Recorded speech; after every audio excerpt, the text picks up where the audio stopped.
बिस्मिल्लाहिर्रहमानिर्रहीम अल्लाहुम्मा सल्ली अला मुहम्मदिन व अला आलि मुहम्मद। Welcome to the show.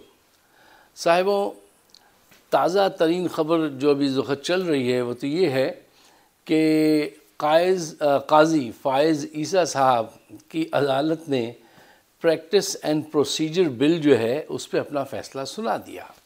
अच्छा, हमारी कोशिश ये होती है, मेरी कोशिश ये होती है कि हम मुख्तसर वक्त में डायरेक्ट बात करते हुए गंभीर जो मसले हैं उनको सादा अंदाज से आपके सामने पेश कर दें और फिर फ़ैसला इज़ अप टू यू, जो भी आप डिसाइड करें। अच्छा, मैं मुख्तसरन ये बात आपके सामने रखूँगा क्योंकि उसमें बहुत सारे लोग इतनी कानूनी शिकें बता रहे हैं जो एक आम आदमी के लिए ज़रूरी नहीं है कि वो उनको समझे। देखिए, सबसे पहला सवाल कि ये एक्ट क्या है, प्रैक्टिस एंड प्रोसीजर बिल। हुआ ये था कि पनामा में सो मोटो नोटिस के ज़रिए ये मुजरिम जो हैं, जो भगोड़े हैं नवाज़ शरीफ साहब, इनको सज़ा हुई थी।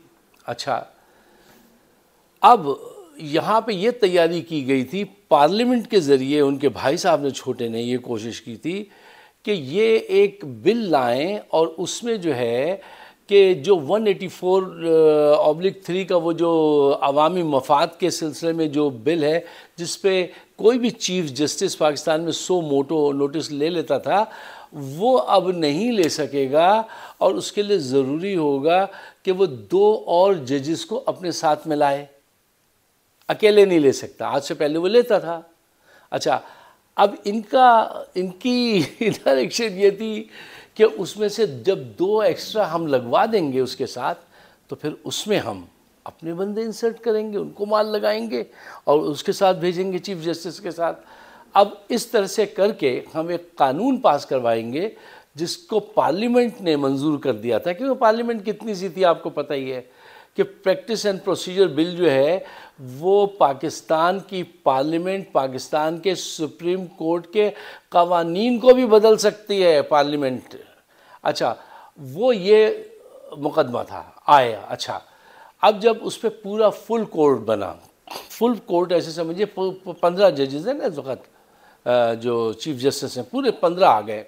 अच्छा, 15 को बिठा के जब ये फैसला किया गया कि ये जो सो मोटो का नोटिस है ये एक नहीं लेंगे, बेंच बनाए करेंगे हमेशा चीफ जस्टिस जो होंगे, जैसे फ़ाइज़ ईसा साहब हैं, और उनके साथ 2 उनके सीनियर जज होंगे।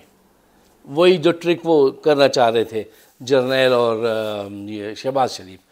अच्छा, जब ये बहस के लिए गई तो ये मंजूर हो गया कि ठीक है साहब, पार्लियामेंट ने जो काम किया, जो बिल बनाया है, मंजूर किया, वो ठीक है। अब आने वाले दिनों में सो मोटो नोटिस, अपना जो नोटिस खुद लेते थे चीफ जस्टिस साहब, कोई बुराई देखी उसके ख़िलाफ़ नोटिस ले लिया, उसके लिए ज़रूरी है कि एक बेंच बनाएं, अकेले फ़ैसला ना करें। अच्छा, ये तो तय हो गया। लेकिन जब इसमें बड़ी नुक्ते की बात है, जब ये तय हुआ कि ये कानून जो है ये कब से लागू होगा, यहाँ पे मार खा गई उनकी किस्मत नवाज़ शरीफ की। ये तय हुआ 15 के जजेस में, ये तय हुआ कि ये कानून आज बना है, ये आज से मतलब होगा, माजी से नहीं होगा। उनकी कोशिश ये थी कि उसको माजी से अप्लाई कराते ताकि नवाज़ शरीफ को, जहांगीर वो जो थे उनको जो है फ़ायदा पहुंचाया जाए और उनको इज़्ज़त का मकाम दिलाया जाए, तो वहाँ से नहीं हो सका। अच्छा, इन 15 जजेस ने जब बैठकर ये फ़ैसला किया तो 6 जजेस ने ये कहा कि इसका इतलाक़ जो है वो माजी से शुरू कीजिए। और आपको पता है उन 6 जजेस में सबसे ज़्यादा नुमाया नाम किसका है? फ़ाइज़ ईसा साहब का। लेकिन वो वहाँ शिकस्त खा गए। मेजॉरिटी ने कहा नहीं साहब, इसका इतलाक़ जो है अब से होगा, माजी से नहीं होगा। तो वो जो खुशियाँ मनाने के लिए मिठाई लाए थे, बटकियाँ से पेड़े वगैरह और दूसरी मिठाइयाँ, वो जो है वो खाने के तो आदी हैं हमारे मुल्क के लोग, चाहे गम हो या खुशी हो, खाना तो वो मीठी खाते हैं, खाने दीजिए। लेकिन इस पे उनको कोई फ़ायदा नहीं हो सका और ये बहुत बड़ा नुकसान है। लेकिन आपकी अदलिया इतनी करप्ट है, आपके जर्नल्स इतने पावरफुल हैं, वो कोई नया जाल बुनेंगे। अब इस शिख को कैसे वो किया जाएगा, नया केस कैसे लाया जाएगा, इसमें बहुत मशाक हैं। वो कोई ना कोई तरीक़ा जो है ना वो निकाल लेंगे। देखिए साहिब, हकीकत ये है कि आज पाकिस्तान में जो कुछ हम देख रहे हैं, एक बड़ा तारीख़ी दौर देख रहे हैं हम और आप। देखिए सबको पता है, बच्चे बच्चे को पता है, बहरे अंधे सबको पता है कि 30 साल तक नवाज़ शरीफ एंड गैंग और आसिफ जरदारी एंड गैंग ये मुल्क की इकॉनमी को बेड़ागर्क किया, लूटते रहे हैं, सबको पता है। अच्छा, इनके ऊपर साया किसका रहा है? इनको लाने और निकालने, फिर लाने और निकालने में जर्नैलों का। इनको तो सियासत ही में वो लाए। पाकिस्तान की बदकिस्मती ये है कि नवाज शरीफ को सियासत में कौन लाया? जर्नैल लाए। भुट्टो साहब को सियासत में कौन लाया? जर्नैल लाए। पीपल्स पार्टी का क़याम भी वहीं से हुआ है। अच्छा खैर, अब आप ये देखिए कि 30 साल से ये देखते आए, कौन? ये जर्नैल के, ये किसने लूटा, कैसे कैसे लूटा, ये शरीक सफ़र रहे हैं उसमें उनके साथ। तो अब ये उसको छोड़ देते। अब हालात इतने ख़राब हो गए हैं पाकिस्तान के कि आप देख लीजिए कि पूरी दुनिया थू थू करती है, लेकिन ये बाज नहीं आते साहब, ये बाज नहीं आते।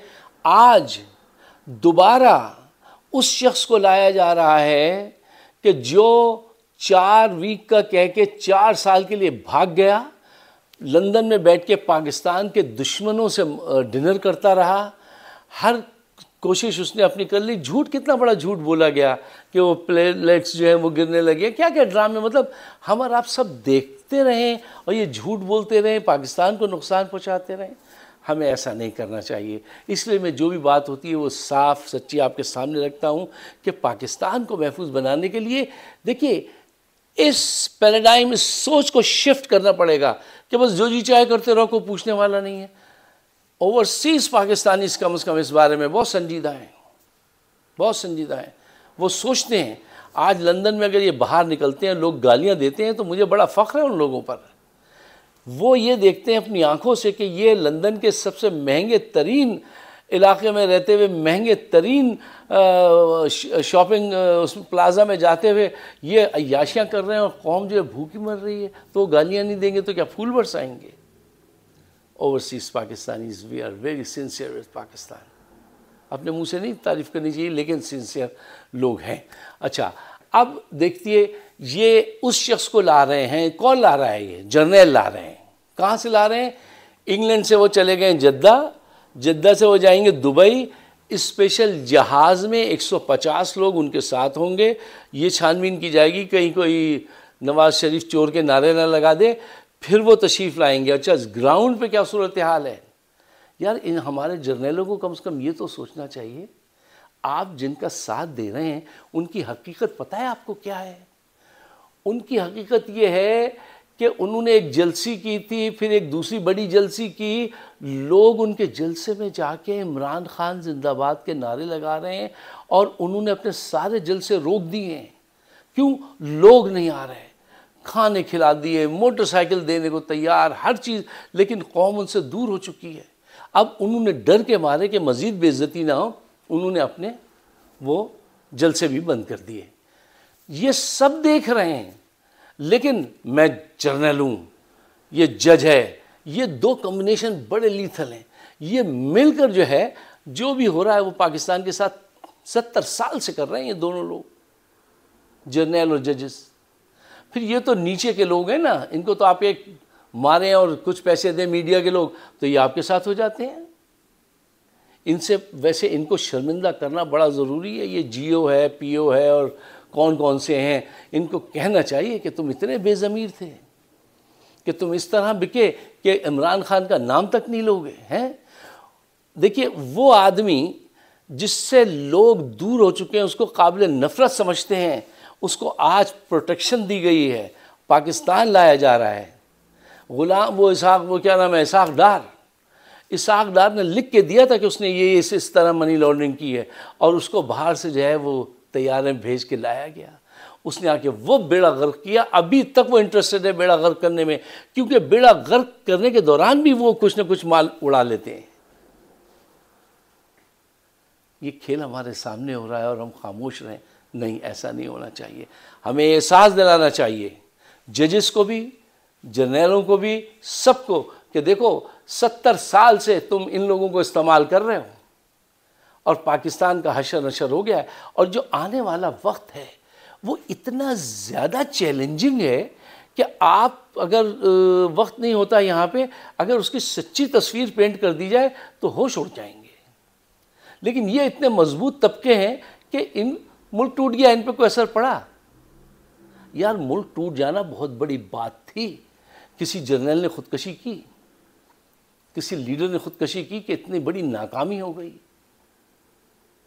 कोई ऐसे बड़ा अफसाना, फिल्म, कौम का शऊर ही नहीं है। इतने बड़े हादसे पे भी आज कुछ हो जाए, बलूचिस्तान को अलग कर दिया जाए, तो भी वो तो अपनी बैरक में रहेंगे, वो तो दुनिया से लोन लेते रहेंगे, खाते रहेंगे। तो अब हम उनको चाहिए, हम उनको प्यार से समझाएं, बताएं कि देखो ये बहुत बड़ी ज़्यादती हो रही है पाकिस्तान के साथ और इस ज़्यादती को बंद करो। अगर आप मेरे ख्यालात से इत्तफाक करते हैं तो उसको शेयर ज़रूर कीजिएगा और हमें अपने ख्यालात से ज़रूर नवाजिएगा। आप सबका बहुत बहुत शुक्रिया।